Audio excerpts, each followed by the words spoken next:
Hi, welcome to the Sifu Mimi Chan Show. Thanks for joining the conversation.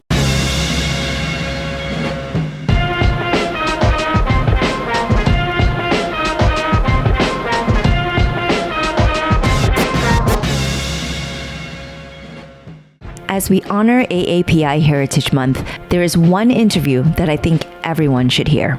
I had the privilege of speaking with Richard Sakurai about his experience in a Japanese internment camp. We recorded this interview in 2017. At that time, he was 91 years old. Please enjoy the best of AAPI Heritage Month conversations with Dick Sakurai. The internment of Japanese Americans in the United States during World War II was the forced relocation and incarceration in camps in the western interior of the country of people of Japanese ancestry, in which about 62% of the internees were United States citizens.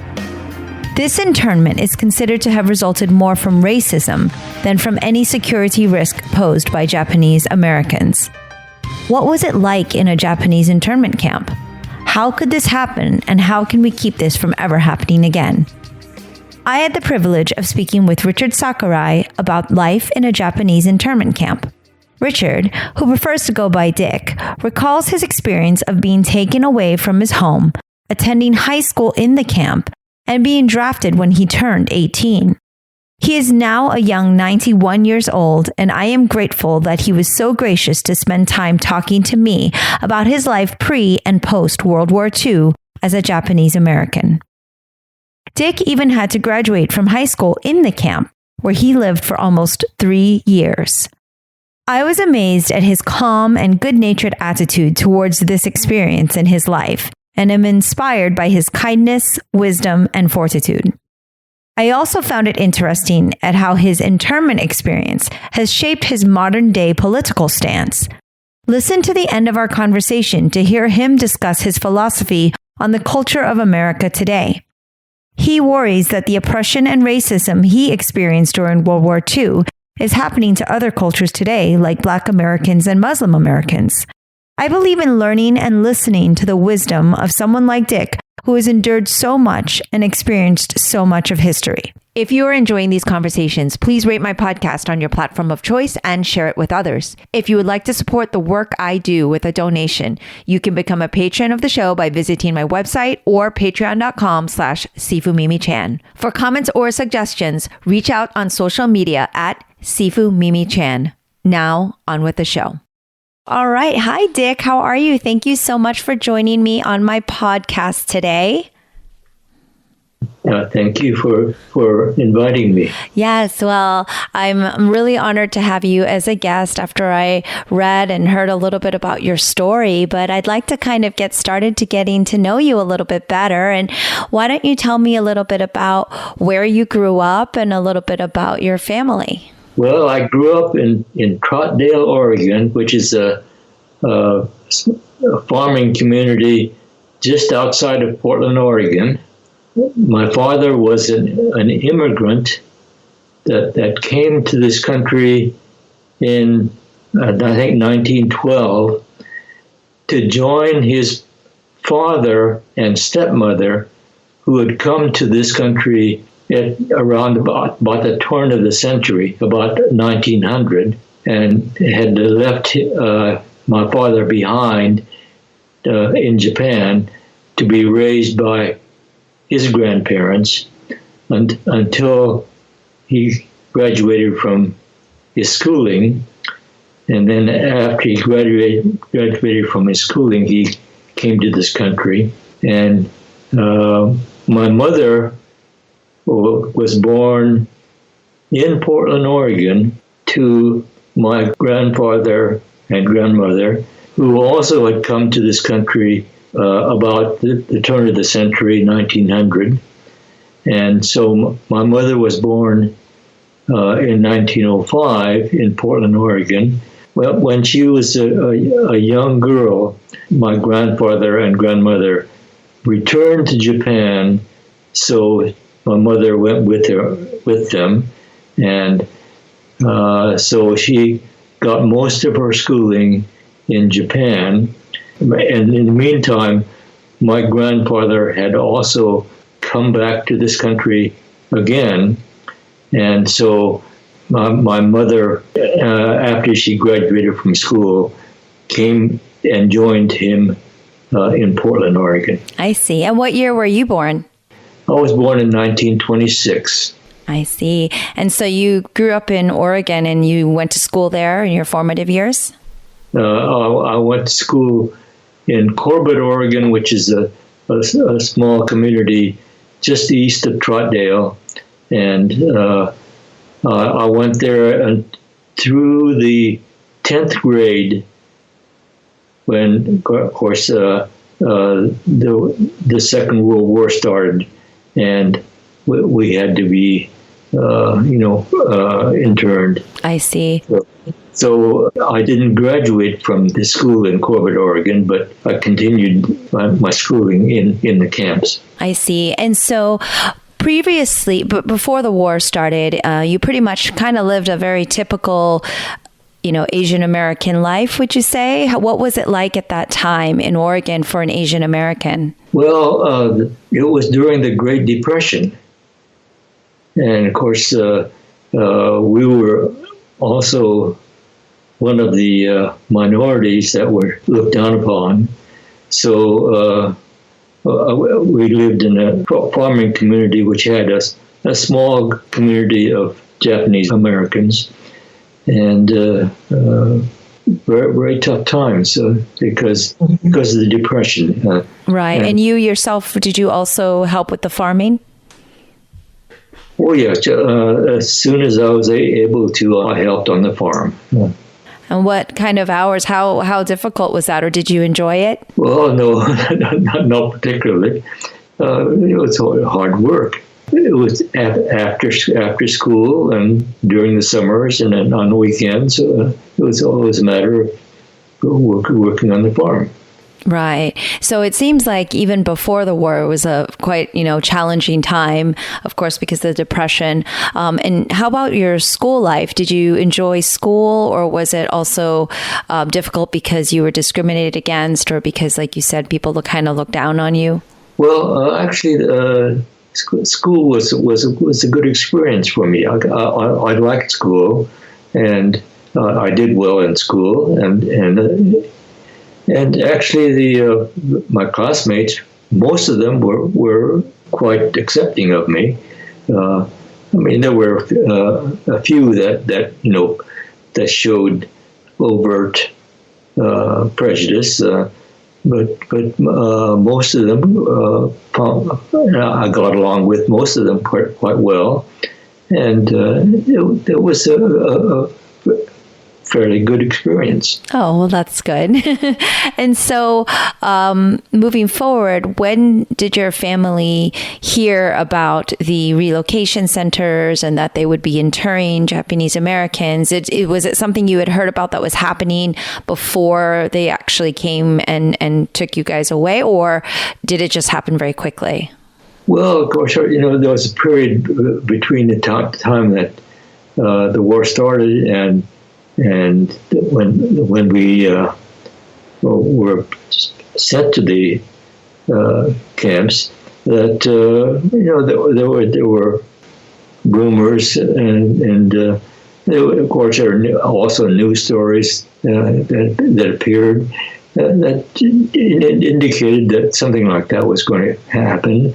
Although I never believed that it actually was going to happen, because I just thought that they couldn't possibly do something like that. But then, of course, gradually it became clear that was going to happen, and so. And how many people are in your family? There were 8 altogether. There were 8. And so when they did actually tell you, okay, how did they announce it? Did they just show up at your door? Did you get a letter? How did they tell you guys, okay, you'll be moving? They put up all these signs on telephone posts and so forth, saying that this was going to happen.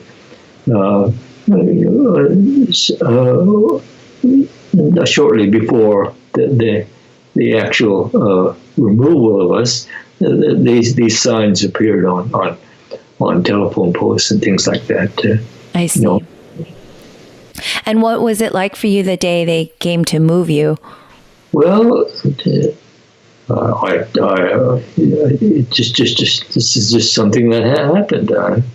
I really didn't feel the real implications of it until later. I mean, it's something that I would never. It just didn't seem like a thing that ought to happen. Of course not. Yeah. What were you allowed to take with you? Oh, we were allowed to take whatever we could carry. So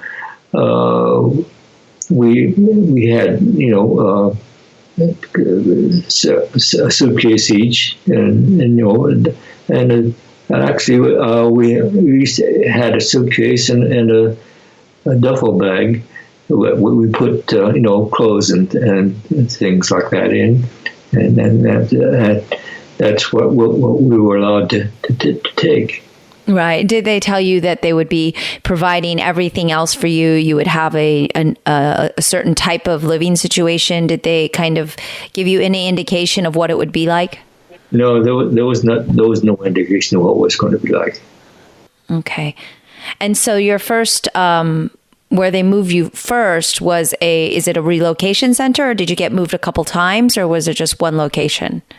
No, it was, first we went to the, what was called the Assembly Center in Portland, Oregon. It was in a big fairgrounds-like building called the Expo Center, which, they had fair-like events. It was a big building, which had sort of an arena in the center, which they used to show various animals, and surrounding that arena was a bunch of pens for the animals that were being shown, and of course on the periphery were other kinds of rooms, like a kitchen and so forth, so that events like a fair could be conducted in that building. Then, of course, before we got there, the animal pens were floored over and partitions put up to make room for each family. That's the first place that we were sent to, which we spent the first summer. Oh, wow. So a few months that you had to stay at the first assembly center, and pretty much you had to stay where animals were staying. So you were pretty much treated like animals. Well, of course, it was floored over, but of course it was not. There was nothing. Was just bare. Bunch of cubicles floored over where the animal pens were. That's terrible. And how big was the space per family? Was it all just the same size, regardless of the size of the family? Yeah, it was just a row after row of these cubicles, which are barely enough to hold enough army cots for us to sleep in. I see.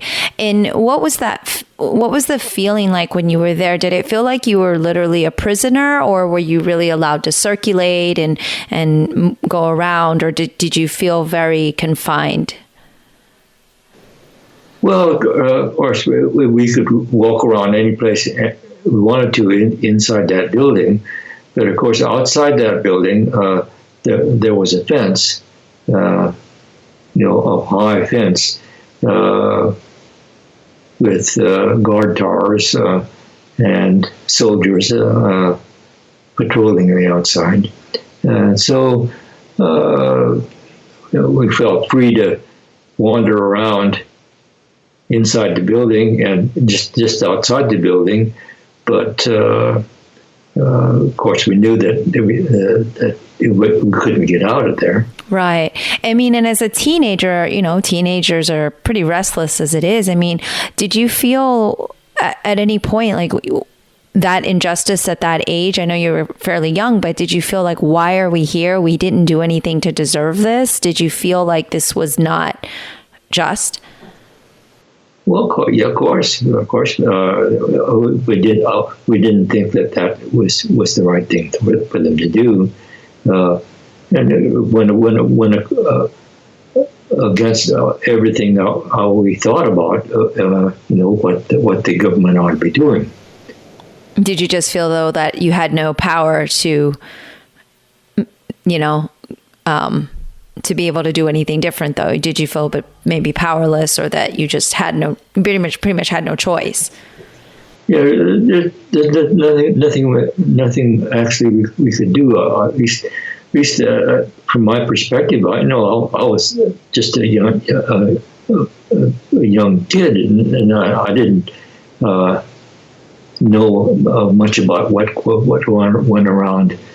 I didn't know what to do. Right. Was the sentiment about how many people were in that whole assembly, would you say? How many families? Like 100 or few hundred, or? Well, I think there were about 3,500 people in that building. Oh, wow. Okay. So, I mean, that's a lot of people to be basically cattling, right? I mean, that's a large amount of people to control. Was there at any point that everyone got very uneasy or angry? What was the sentiment, or was everyone just very sad, or, what was the atmosphere like? I think most people just said, well, it's just something that we couldn't do anything about. I see. So just very accepting of the situation. No, it's not a matter of accepting, but just saying, well, there's nothing we can do about it. Mm-hmm. Yeah, it must have been really frustrating. And did they at least feed you fairly well? Was there things provided for you to do, or was it just... Well, they fed us. They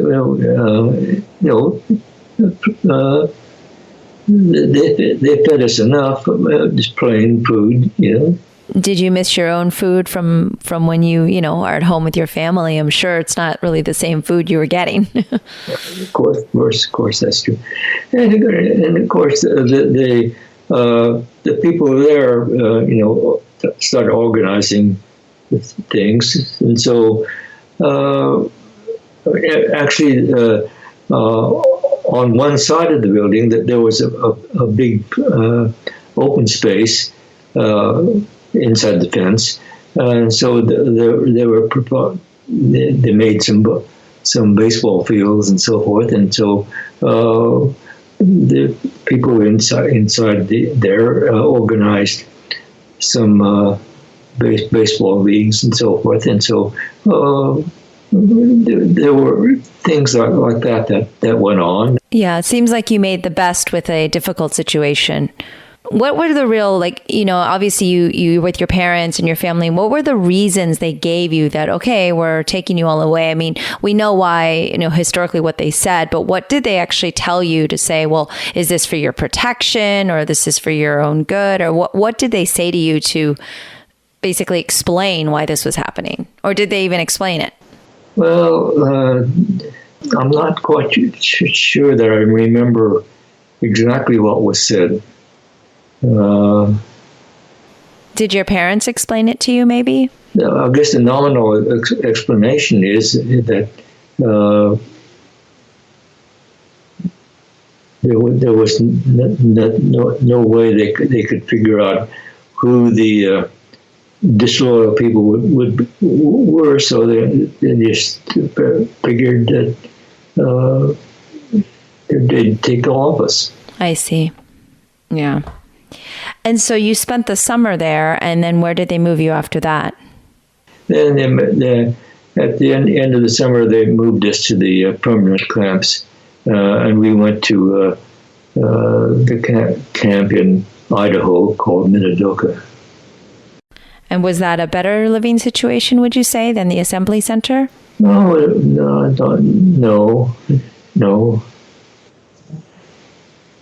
There was more room and so forth, but we weren't all confined into one building. Right.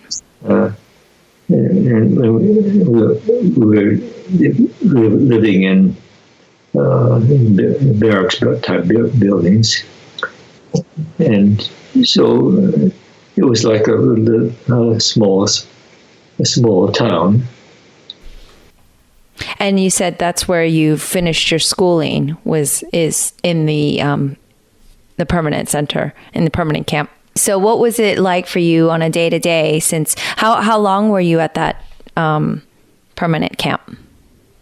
Oh, I was there until near the end of the war. So it was maybe a couple years, or? No, I was there almost, 2.5 years. 2.5 years, wow. And so that really just became...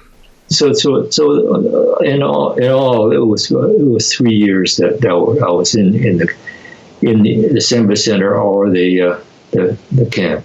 I see. And so you really had to adjust. Basically, you spent your latter, high school years in this camp, and what was it like on a day-to-day basis for you? Did you just kind of get into a routine? Yeah,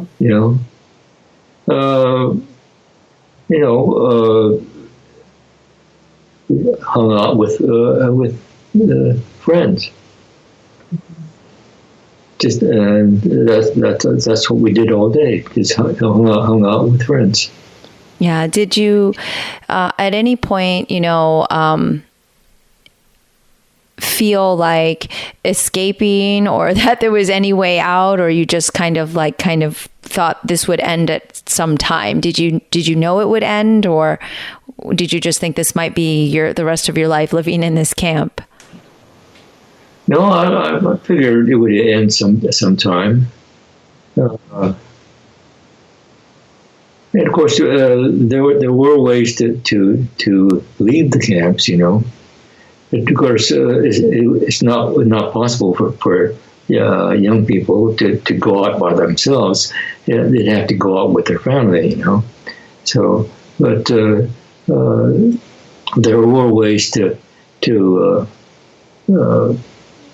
apply to leave, and if you found a place that outside of the West Coast that you could go to, and you could show that you were a responsible type person, then you were allowed to leave.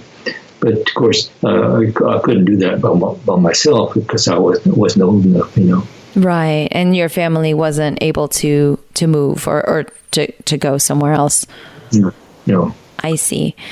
Did you pretty much develop? You said you had a lot of friends there. Were they the same friends that you had before the camps, or were these friends that you had made from being in the camps? Oh, the friends that I made after I got to the camp. And what was probably, would you say, is the hardest part about being at the camp? What was the hardest thing you remember having to deal with? Not knowing what's going to happen. Just day by day living. It's just nothing really exciting. Not knowing what was going to happen. Yeah. And obviously there was, like you said, a fence, and it was guarded, so you couldn't get out unless, you applied and things like that. Did you feel like a sense of oppression, or like that was dangerous for you all? I mean, how did they treat you? Well, actually, I didn't really feel the effects of the administration of the camps. because we didn't really encounter them, Actually, I did leave the camps several times. And where did you go? Well, there was a great need for people to do farm work, particularly in that area, and so each fall they had a program in which you could apply to go out and work in the farms in the neighborhood, particularly to harvest sugar beets or potatoes, and so each fall that I was there, I did do that. I did go out, for about a month, and stayed on a farm and worked on harvesting sugar beets or harvesting potatoes. Did you prefer being on the farm than in the camp? Well, although it was hard work, but at the same time, we were free to go around and do what we wanted to. And I remember the first fall that I went out, that was in the fall of 1942, I was able to go and into the little town that I was based in, and go to the movies. I went to the movies every single night. I mean, after work, after supper, I walked into town and went in and saw a movie. Ah, what was one of your favorite movies from that time period? Oh, I don't remember. But did it feel nice, like a bit of an escape? Yeah. That must have been kind of a nice, welcome escape from reality to those couple hours in the theater. Yeah. And so, how about the rest of your family? How did they cope with being in the camp? Well, I suppose it's about the same as I did. My older sister, who had just graduated from high school when the war started, she got a job in the camp. Actually, she got a job as a teacher's assistant in the grade school there. So she was an assistant for a year, and then the next year, and also the following year, since there was a shortage of teachers, qualified teachers, mm-hmm. She was made into the head teacher. Oh, wow. Okay. And what was the school like for you? Oh, sorry. Go ahead. You have to understand that my older sister just had a high school diploma. Right, and yet she was already the head teacher. She's already the head teacher because she had this experience of being the teacher's assistant for a year or so. So when they needed another teacher, they asked her to be the teacher. I see. And what was it like going to school in the camps compared to going to school, before? For me, it was.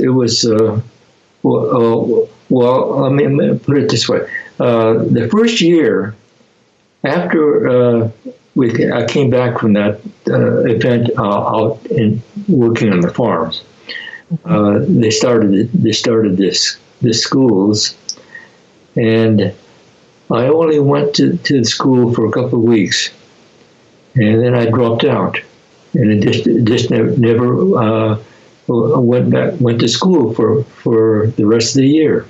Mm-hmm. And no one ever said anything to me about it. And I just wandered around camp doing nothing, I guess. Did you get into trouble? And then the second year, I went back, and everything seemed normal. So you were able to just pick right back up school with your school studies after having such a long break? Yeah. You must be pretty smart. Actually, I did very quite well actually after I got back. Yeah, I understand you're very academically inclined. Actually, the school, even though it was done under really primitive kind of conditions, mm-hmm. I found to be quite different from the schools that I went to before the war. Because the schools I went to before the war were, they were standard schools that were based in the country. Mm-hmm. All my classmates were people that that lived in the country, and of course the particular high school I went to before the war, was it's a typical country high school in those days, but subsequently, after the war, it's become one of the really good schools in the state of Oregon. Oh, I see. Actually, it was rated to be one of the top schools in the country, because of the record that it produced. But of course, it was completely different than what the school was like before the war. But when I got to the camp and the high school there, all the students there were mostly people that came from the cities. Portland, and so I found the level of sophistication of the students much higher in the camps than it was in the country school. Oh, interesting. So did you have the same type of class structure? Like, was all the 10th graders together and the 11th graders together? Was it a formalized type of schooling? Yeah. It was based like a regular high school. Mm-hmm. And you played sports as well?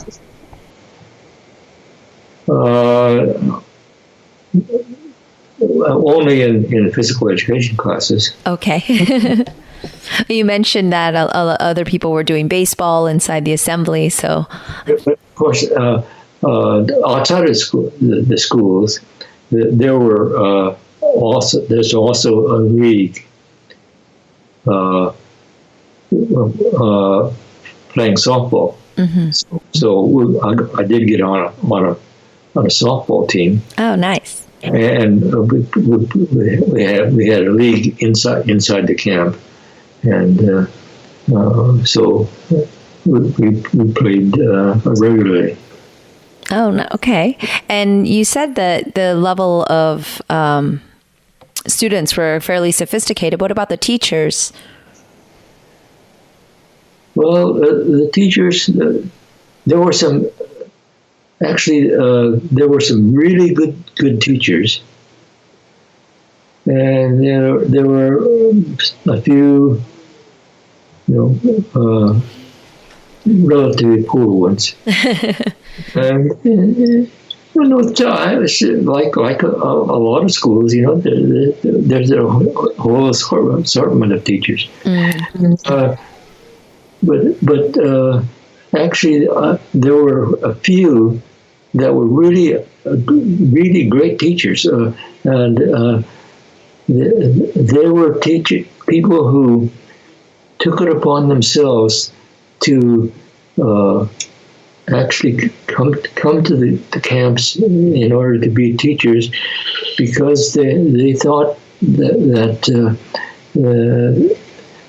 the whole internment was not a good thing, and therefore they wanted to be there to help make it to be a good experience. Wow, well, that's nice. And these were teachers of all different ethnicities, not just Japanese Americans, correct? Oh yeah. The great bulk of teachers were not Japanese, because Japanese there weren't that many people who had gotten teaching certificates at that time yet. I see. And what was your favorite subject in school? Well, my favorite subject at school was mathematics. Yeah. And in particular, there was one teacher that I really admired. She happened to be a missionary who went out to I think somewhere in South Asia, and she was a teacher in either India or Bangladesh or somewhere in that area. Well, I forget exactly. South Asia. Somewhere in South Asia, and of course that region was invaded by Japan, and so this teacher had to escape, and so she escaped from the Japanese invasion and returned to this country. And of course, then when she was figuring on getting into the job, she purposely applied to be a teacher at the internment camps. Now, so she of course didn't agree with the prevailing experience, prevailing thought that the Japanese Americans were not to be trusted. Even though she had been chased out of her missionary work by the Japanese army, she wanted to show support for the Japanese Americans by coming in and being a teacher in the camps. Wow, she sounds incredible. Yeah, and she was a really good teacher. Yeah, actually, I think she was one of the influences of my life that made it so that I went into the mathematical type of work. Yeah, a good teacher can do so much. So you actually ended up graduating while you were in the camp, is that correct? And what is that like to have a graduation inside a camp? You must feel robbed of your graduation ceremony that, a lot of people look forward to. Well, actually, I didn't attend the graduation ceremony.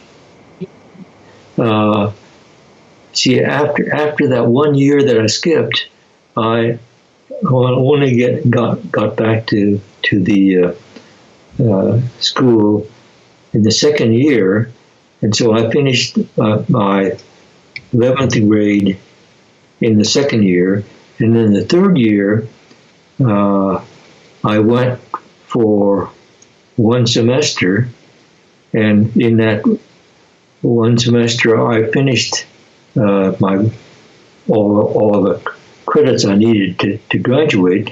So I graduated in January of 1945. Oh, that's incredible. And actually, just after I turned 18. And so I knew that I was going to be drafted.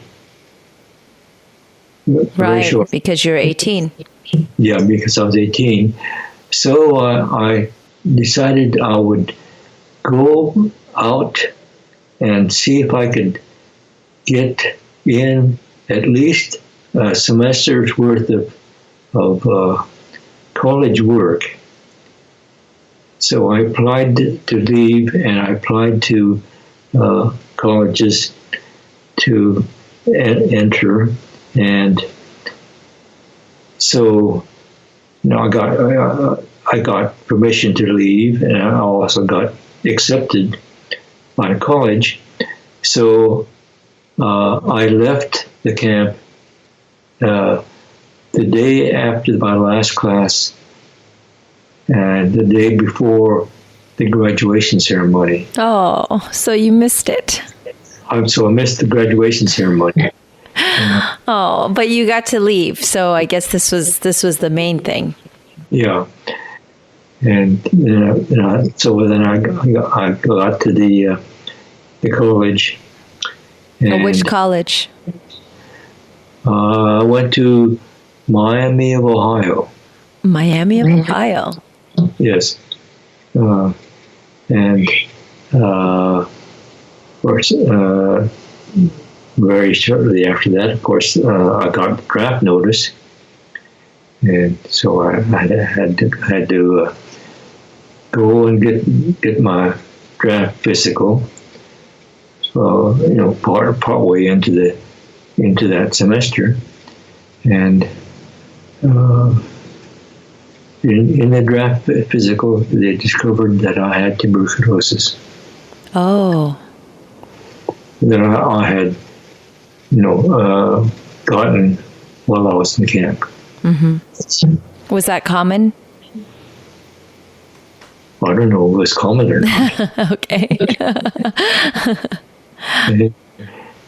So did they have regular medical checkups there in the camp and everything too, where was healthcare a consideration there, or was it not really looked after? In the 3 years I was in camp, I never once saw any medical person. Wow. Never once.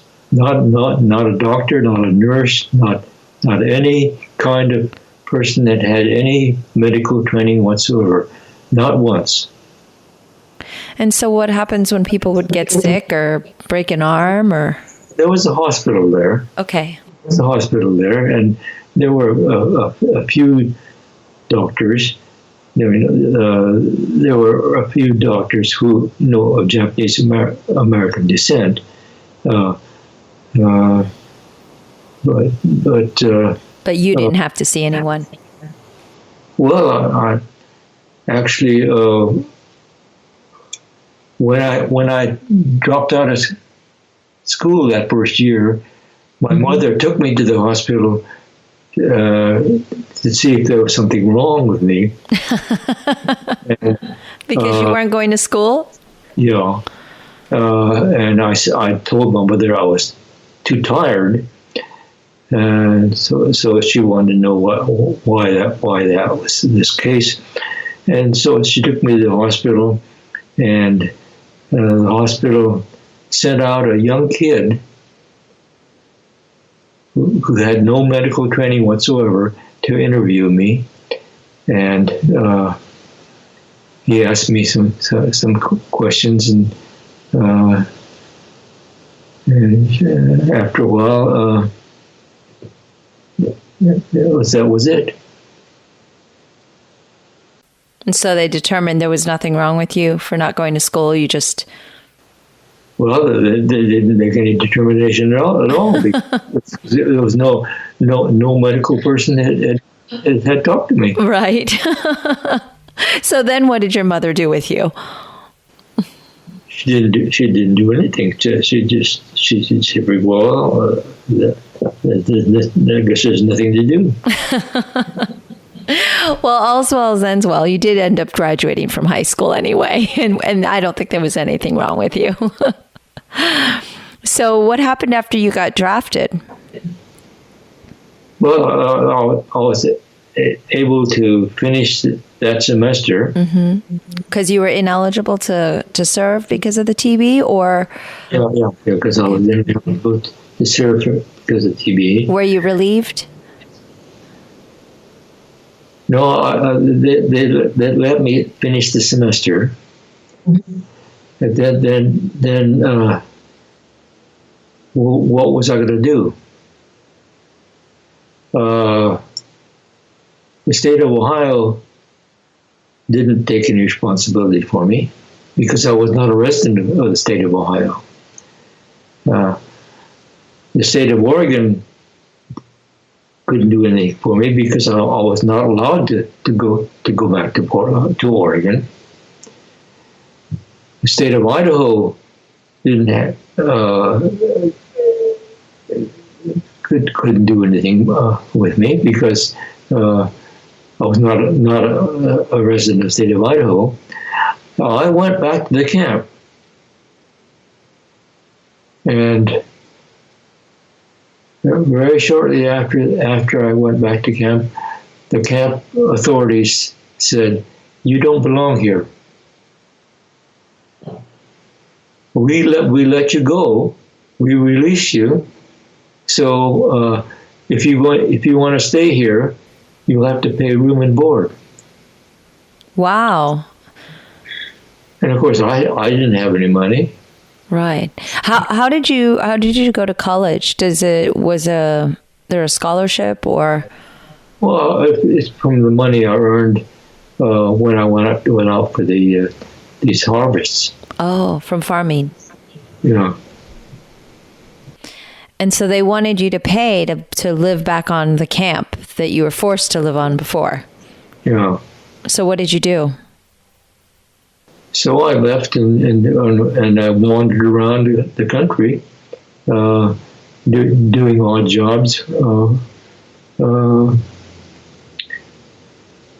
because nobody took responsibility for my health. I mean, the U.S. government, washed their hands of me. Even though they were responsible for my condition, they washed their hands of me, and so I had to look out for myself. So I was, in effect, I was a homeless person for the rest of that year. Wow. And of course, at the end of the summer of 1945, of course, the war ended. And so my family came back to Portland, and so I came back to Portland with them. I see. And were you still in contact with them? You were able to call them or keep in touch? Oh yeah. Okay. Actually, one of the things I did was to went out and worked on a farm with my father during that summer. Yeah.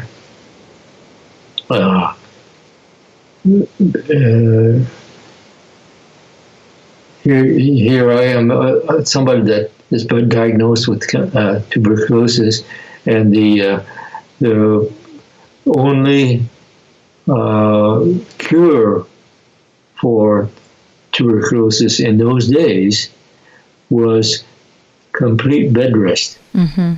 And you were working in the farm. And I was out working on the farm in a particularly rugged kind of work. Right, and that couldn't have been good for your lungs. No, it couldn't. So when we came back to Portland in the fall of 1945, I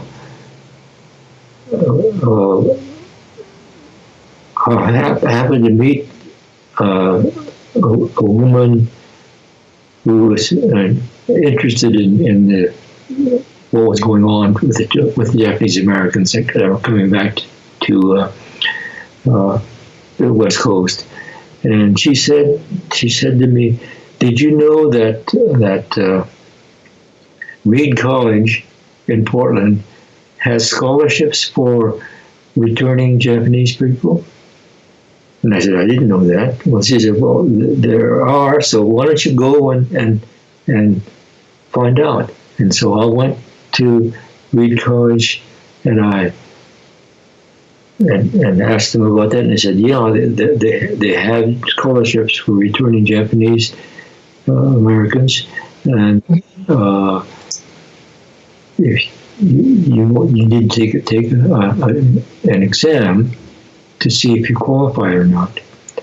So I took an exam, and they said, "Okay, you're qualified," and so then they offered me a scholarship, and so I started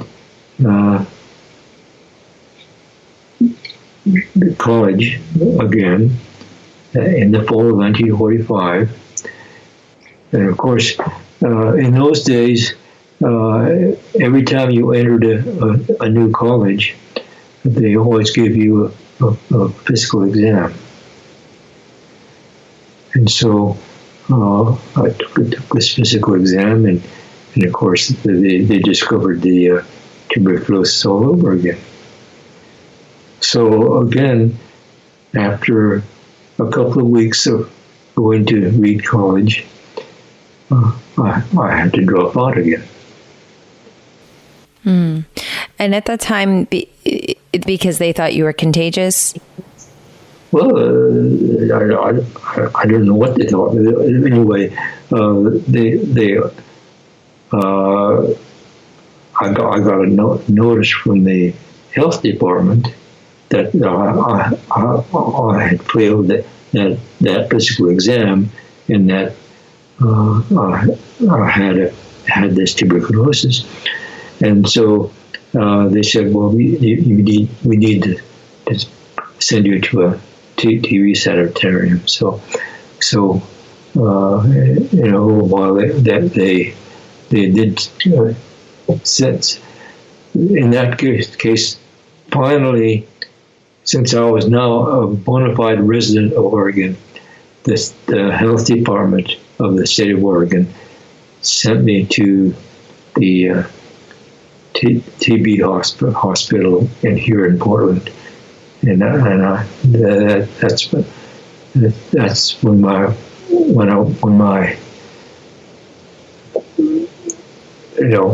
therapy for the TB just started up. And then how long did it take for you to get better? Well, I was off and on in that TB sanitarium for several times, and so it was actually about 4 or 5 years before it was completely.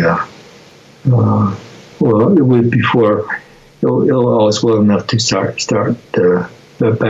go back to Reed College and finish my education.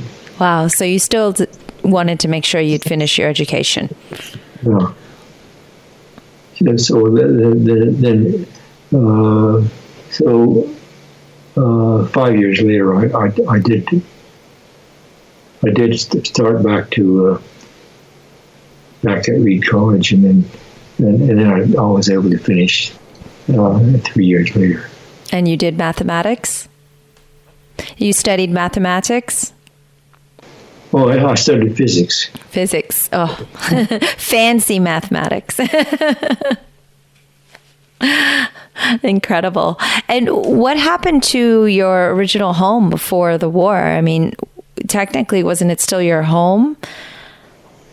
Well, we kept it through the war, and it was I think rented out to one of the neighbors. But when we came back in the fall of 1945, of course we couldn't get started on that farm again, because you can't start farming in the fall, and there was no way that you can earn any money for another year. So my father decided he would not return to the farm, and he started doing other kinds of work, and eventually we sold the farm. I see. You seem like a pretty easygoing guy, but it feels like every turn of events for you was constant displacement. You were only in high school when you were interred, and then you got out of the camp, and then you were turned away and you were displaced because of your tuberculosis. And it seemed to take quite a while before you finally got some acceptance in the community in Portland and you're able to finally finish your schooling. I mean, how did you overcome constantly, having to be bounced around and constantly not getting to finish what you started? I mean, you obviously have a really great willpower, because you had an amazing, career, and you've done so much, but it must have been quite a struggle. Well, yeah, but then, I grew up during the Great Depression, and that's pretty good training for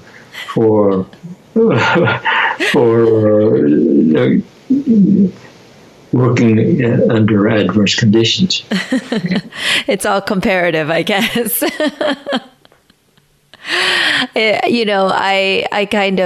I'm a teacher of martial arts, so I teach as well, because I understood that you also ended up becoming a teacher. Yes. And so I often kind of look at this generation that's up and coming, and I think, wow, they don't really know what adverse conditions are. And then I look at my life and think, oh, I definitely don't know what adverse conditions are compared to maybe your life or even my father's. And I wonder what you think of the generations now. Like, do you feel like it's a much simpler time for them, or is it a different set of challenges? I mean, you had such adversity and so much to have to fight for. Do you think these generations that you see now, do you think they can appreciate that? Well, I don't know if the current generation could appreciate my generation, but I think the current generation has a whole lot of troubles that they have to overcome. Difficulties of a much different nature. I mean, think about the political situation today, and what the fact that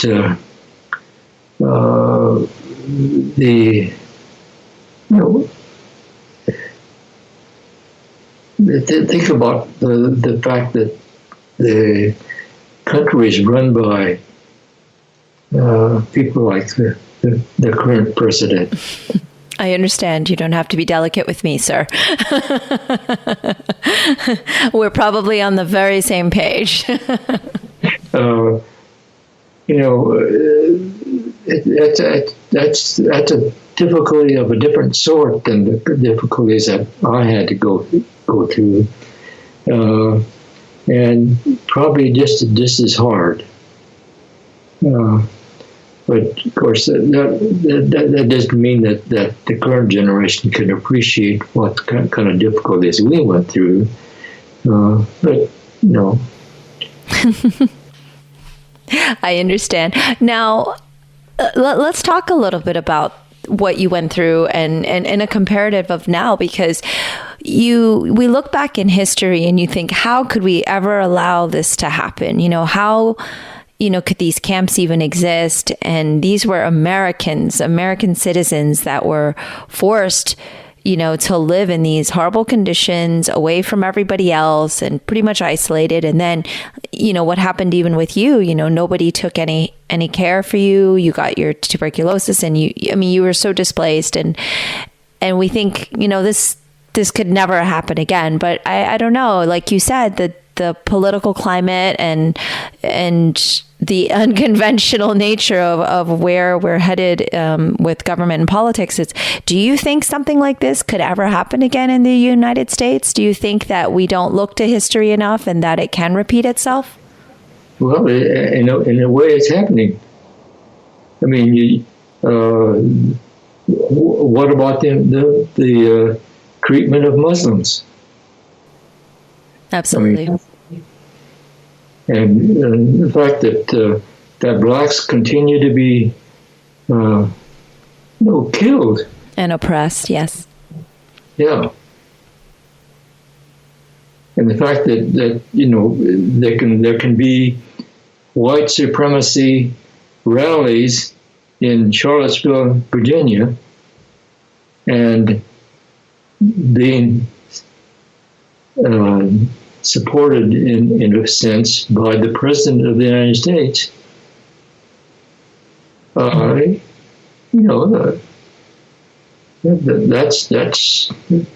the same thing that's happening over again. Yeah.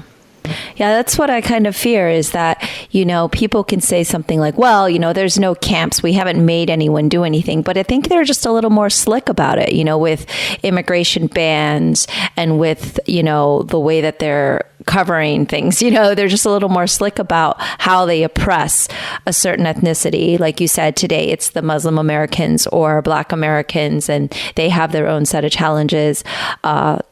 Of course, different. I mean, unfortunately for what happened to you was very obvious. And it was obvious to everyone because you were literally put into a camp, right? And just because a lot of these other Americans aren't necessarily put into a camp doesn't mean they're not oppressed or discriminated against. You're absolutely right. And it's an absolute outrage that white supremacy feels that they can come out and march on the streets without their hoods because they're proud to be out, because they feel they have backing by someone in the White House. I'm in 100% agreement with you, but because you're the one that's been through this already, I mean, what advice do you have? I mean, where I'm in fear, I actually started this podcast to try to bring awareness to social issues. And I mean, this was obviously something horrible that happened historically, and we don't want it to happen again. I mean, like you said, you feel it is happening. Is there any way to stop it? I don't know. All I can say is you should just have to keep working at it. Keeping pressure on. But I don't know. Yeah. Well, I mean, we're not at war yet, right? And but there is a pending war with North Korea. There's a pending war with whoever our president decides to get into an argument with. But there was a really big thing with the Japanese internment camps of looking like the enemy, right? Because not only are you Japanese or Asian, a lot of people can't tell the difference between Asians, right? So, I mean, does that pose to be a threat again? If we did go to war and then they, look to Asian Americans and say, well, you look like the enemy, we can't tell who's who. I mean, it seems very far-fetched, but at this point in time with the political climate, it is actually a concern, and it's a concern for like you said, the Muslim Americans and Black Americans as well. Yeah. I'm not sure what's going to happen. I'm not sure what's going to happen. Yeah, I could just say everybody needs to make sure they get out and vote and stay informed, and, listen to people's stories so they know that these aren't false things that have happened and are happening.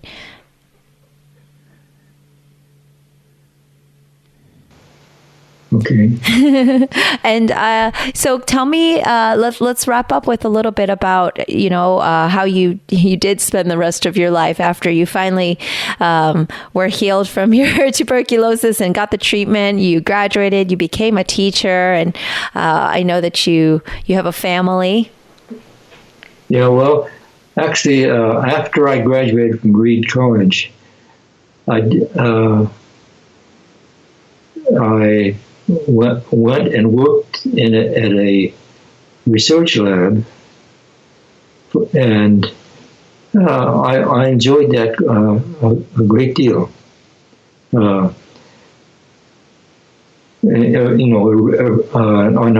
R&D lab, and but one thing I noticed was that I was in charge of a small project, and there were a bunch of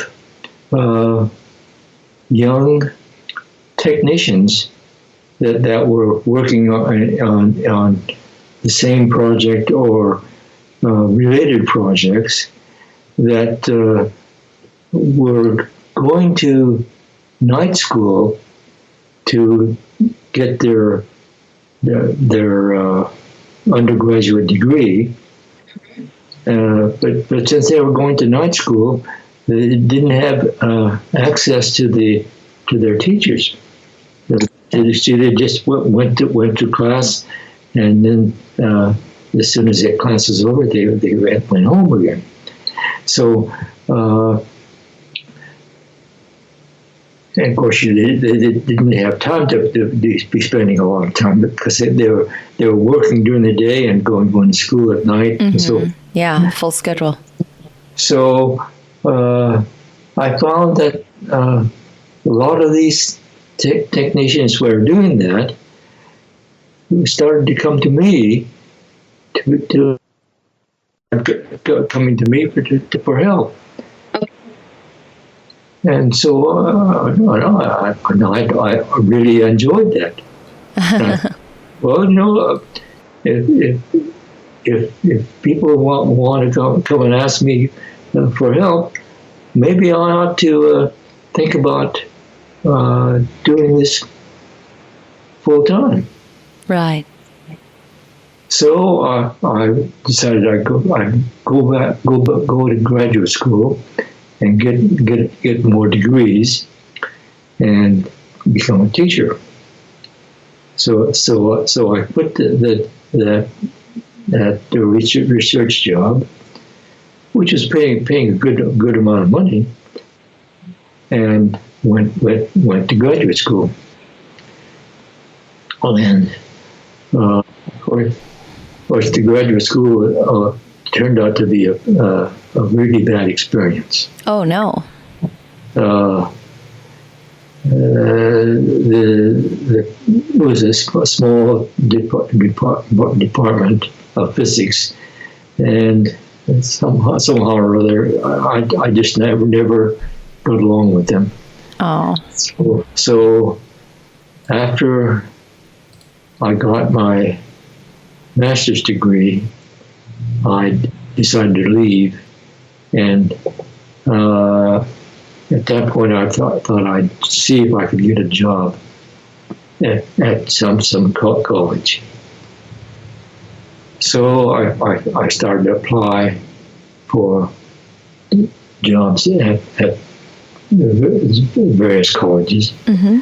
And it turned out to be that it was the last year in which there were enough jobs open for people like me. So I did land a job at a small college in Ohio, and that's how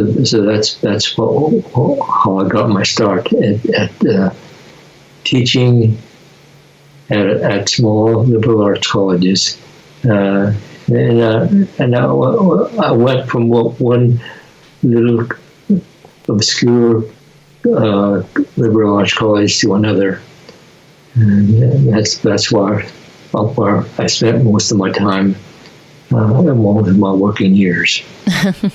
That's lovely. Helping others and teaching. And actually, I preferred the small, obscure liberal arts colleges who are doing things a little bit differently from the ordinary. And so I really enjoyed it, even though these colleges were obscure and therefore struggling, and several of them actually went bankrupt and had to close, and so things like that. So it was not an easy career, but it was still very rewarding. Yeah. Well, it doesn't seem like you really got the easy way out on many things. So the colleges is just the final thing. Why would that be easy for you? It's been so hard as it is. You're constantly faced with challenges and constantly overcoming them. It's amazing. And I did have two more questions. One, I always ask at the end of every podcast, and I'll ask you in a minute. But the first question is, it's amazing to me that you don't have or didn't develop some sort of resentment for the U.S. and wanting to just like move and live somewhere else after you were so ill treated. Why did you decide to stay and then have your family here? Well, of course, I really felt more and more that this internment was not a good thing. But I never really felt a strong resentment about it. I mean, what good would that do? That's very zen and very, very forgiving of you. I'm sure there's a lot of other people that were quite bitter.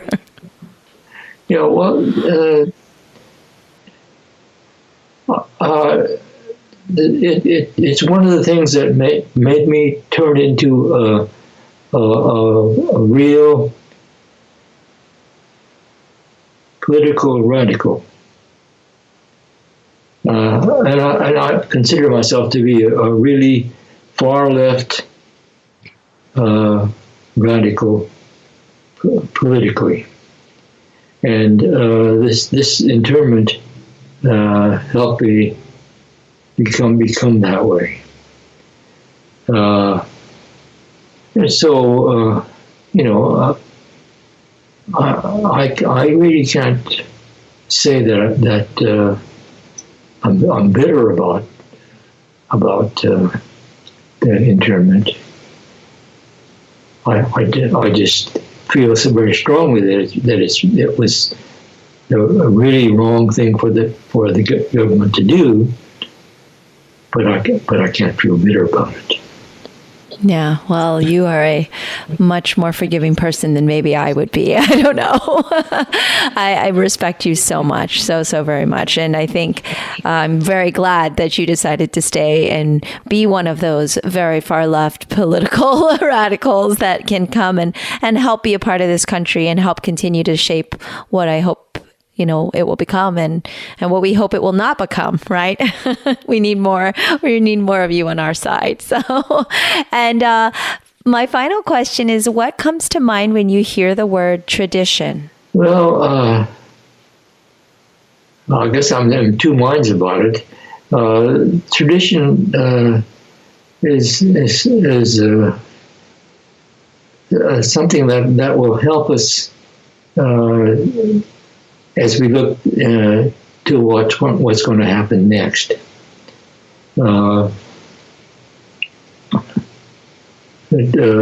Tradition also is something that will keep certain kind of restrictions on us.